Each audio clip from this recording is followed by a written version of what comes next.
कैसे हैं दोस्तों आप लोग। दोस्तों आज की खबरें बड़ी अहम है। इंडियाज रिपब्लिक डे जो है इसके ऊपर जो है वो पाकिस्तान रुकावट बना हुआ है। कैसे, इस पे बात होगी। डोनाल्ड ट्रंप जो है वो चाहते हैं ग्रीनलैंड पे कब्जा मगर क्यों। और फिर उसके बाद तीसरी है कि अपने मुल्क की खबरें होगी। तो दोस्तों मेरा नाम है खान मिर्जा शाहिद खान, सबको मेरा सलाम। सल्लू अला हबीब सल्लल्लाहु अलैहि मोहम्मद। मिलते हैं एक छोटी सी ब्रेक के बाद।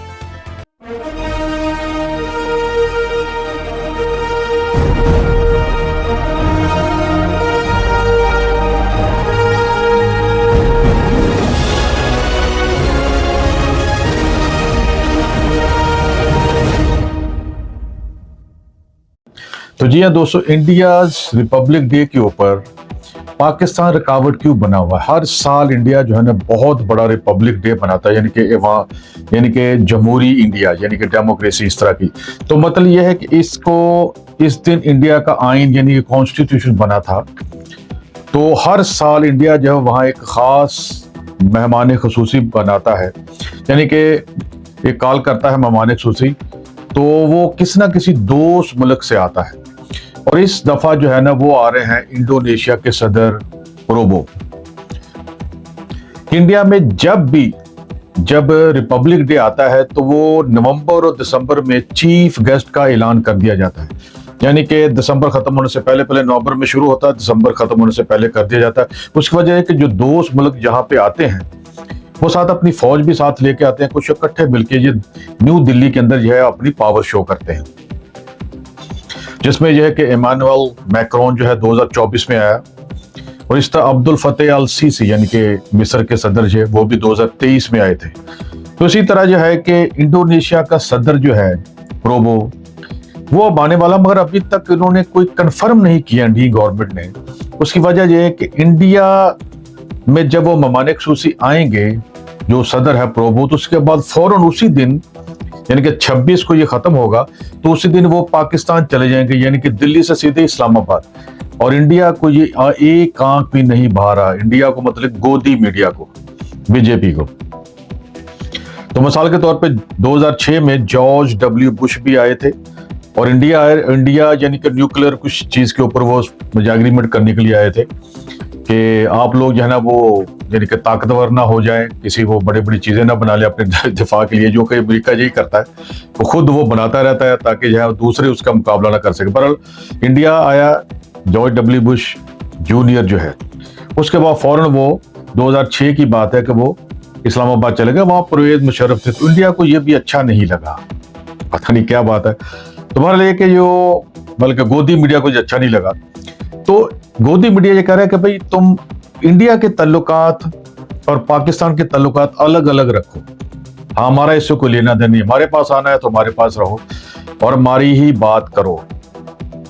जैसे मिसाल के तौर पे ओबामा आए थे, ठीक है, तो डोनाल्ड ट्रंप ने उसने भी क्या किया कि वो जब इंडिया आए तो इंडिया की इज्जत रखी, वो पाकिस्तान नहीं गए।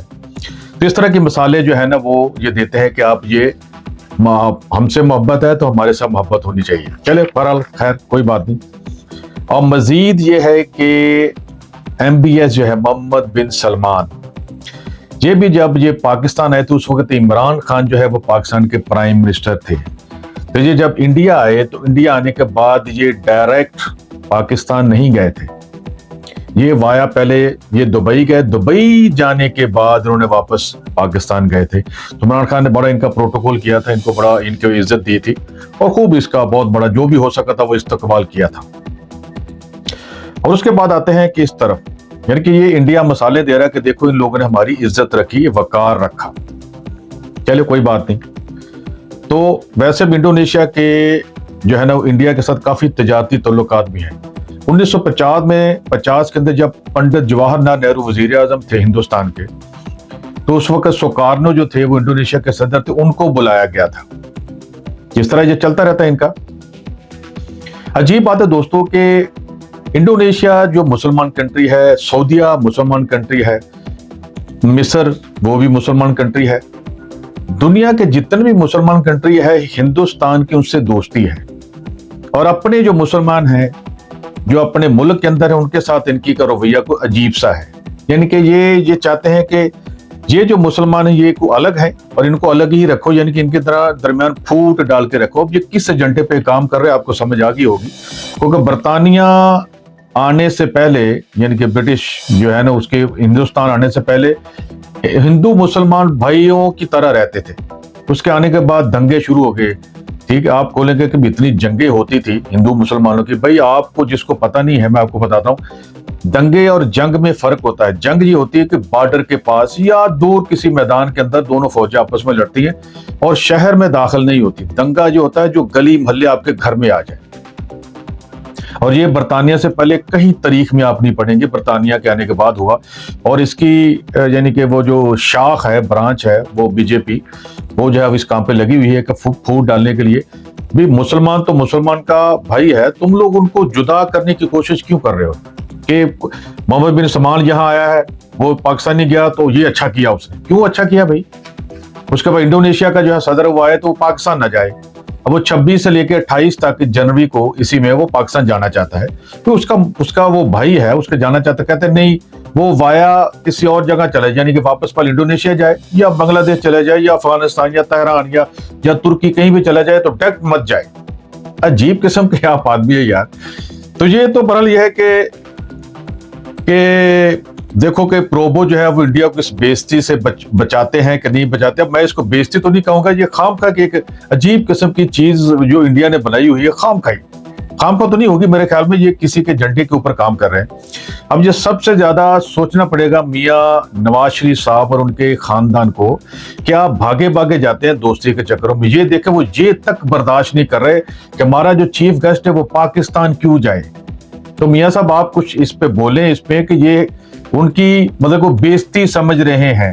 तो आप हमेशा दोस्ती के चक्करों में अमन की आशा फला, ये कहाँ गई अमन की आशा?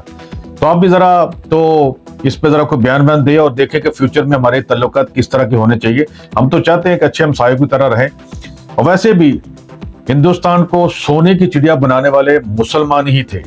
अंग्रेजों ने इसको लूटा है, मगर अंग्रेजों के पीछे लग के ये कहते हैं कि नहीं वो लुटेरे हैं, हालांकि ये गलत है, इंतहाई झूठ है जो कि नए लोगों को पढ़ाया जाता है।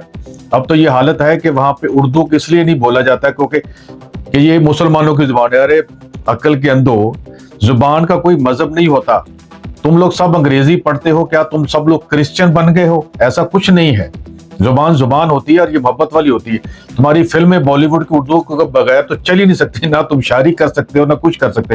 हालांकि संस्कृत जो है बहुत बड़ी जुबान है, मगर उसके अंदर मिलते जुलते अल्फाज नहीं। उर्दू से बड़ी जुबान है और पुरानी जुबान है बहुत ज्यादा, इसकी पता नहीं हिस्ट्री कब मिलेगी। तो बहरहाल गोरे कहते हैं, यहाँ मुझे हमें कॉलेज में पढ़ाया गया कि ये जनाब जो है वो लैटिन जुबान से निकली हुई है। पर मैं नहीं मानता कि संस्कृत लैटिन से निकली है, कुछ चीजें उनकी मिलती जुलती हैं, कुछ अल्फाज ऐसे हैं, मगर ये मानने में नहीं आता। जो बहरहाल जो तो इंडिया ने खुद साख्ता, खुद से बनाई हुई बेइज्जती इन्होंने बनाई हुई कि ये बेइज्जती हमारी इंडिया का वकार और इज्जत और एहतराम खत्म हो जाएगा। ऐसा नहीं होना चाहिए, इतनी नफरत नहीं होनी चाहिए। तो चलिए दोस्तों, उसके बाद है ग्रीनलैंड जो है, इससे पहले आपको मैं थोड़ा सा बता दूं कि ग्रीनलैंड जो है ये 80% बर्फ से ढका हुआ है। और ग्रीनलैंड का मतलब ये नहीं कि ये कुछ सब्ज किस्म का कोई होगा, कि ये जजीरा है एक छोटा सा जो कि आर्कटिक यानी कि इलाके पे नॉर्थ पे, और ये यूरोप और कनाडा के दरमियान में है। और ये डेनिश इलाका जो डेनमार्क है उसके अंडर पे है ये, मगर इसकी अपनी गवर्नमेंट है, अपने रूल्स कायदे और कानून है, और अपनी इसकी पार्लियामेंट है, अपनी इसकी अदालतें अपना।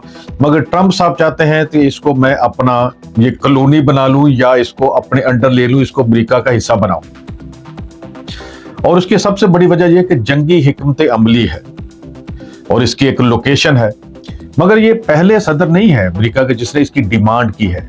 मैं वर्ल्ड वॉर 2 के बाद आपको बताता हूं कि वर्ल्ड वॉर 2 के बाद 1946 के अंदर हैरी ट्रूमैन जो तो अमेरिका के थे सदर, तो उसने भी ये खरीदने की कोशिश की थी। उसने बोला कि हमें $100 मिलियन ले लो और हमें दे दो जी। वैसे ट्रूमैन कॉलेज में मैं भी पढ़ा हुआ यहाँ शिकागो के अंदर, इस पर मेरी बड़ी यादें हैं। तो बहरहाल वो यादें ही हैं बड़ी अच्छी किस्म की। तो ट्रूमैन कॉलेज उसके नाम पे है, यहाँ पे कम्युनिटी कॉलेज है यहाँ के। यानी कि उस वक्त हम लोग तो जब परदेसी यहाँ पे आते, इतने ज्यादा पैसे तो हमारे पास थे नहीं कि मैं किसी बड़े कॉलेज में दाखिला लेता, वहां पे पढ़ता, बड़ी फीस देता। तो ये फ्री था, तो मैंने यहाँ पे कुछ अरसा मैंने यहाँ पे तालीम हासिल की। तो उसकी फिर और भी बड़ी वजूहात हैं। उसके खरीदने की। तो बेहतरीन इसकी तो मैंने आपको बताया कि लोकेशन है। और फिर चीन और रूस अगर हमला करते हैं तो उसको जवाब देने के लिए जो बड़े बड़े मिसाइल है ना, वो यहाँ से दागे जा सकते हैं, यानी कि फायर किए जा सकते हैं चीन और रूस के ऊपर। ये अमेरिका की यानी कि पॉलिसियां है कि इसकी वजह से। और उसके बाद यह है कि उसको जवाब देना वहां से बड़ा आसान हो जाएगा। और उसके बाद है कि आर्टिक आइस जो है ना, उस इलाके की जो बर्फ वो पिघलना शुरू हो गई है। अब उस पर भी कुछ यानी कि वहां पे आप जहाज वगैरह ले जा सकते हैं। पहले तो बर्फ से यानी कि फुल बर्फ आइस बनी हुई थी, यानी कि वो पत्थर वाली जो आइस होती है ना, वो बड़ी होती थी। अब वो global warming, thanks to global warming, वहां पे कुछ यानी कि उसका फायदा भी हो रहा है। और एक दोस्तों बड़ी जबरदस्त बात कि वहां पे कुदरती वसाइल हैं बहुत ज्यादा। उसमें यह है कि नायाब किस्म के कुछ ऐसी यानी कि अर्थ मिनरल है, जिसमें यह है कि यूरेनियम है, ठीक है, और न्यूडीनियम है, और इस तरह बहुत सारी चीजें जिसमें आप इलेक्ट्रिक व्हीकल बना सकते हैं, मोबाइल बना सकते हैं, इलेक्ट्रिक गाड़ियां ये उसको बना सकते हैं। और वो अभी तक किसी इंसान ने उसको छुआ नहीं, क्योंकि वो तो बर्फ के नीचे ढके हुए थे। तो वो यानी कि खालिश किस्म के होंगे। तो ये भी उसकी नजर है अमेरिका की, वहां जाके कब्जा कर लो, ताकि चीजें आने वाले वक्त में जो चीजें बनानी हमने वहां से हमें वाफिर मकदार में मिल जाए और हम जो है वो दुनिया पे हुकूमत करें। मगर ग्रीनलैंड के वजीर आजम ने कहा है कि हम जद्दोजहद तर्क नहीं करेंगे।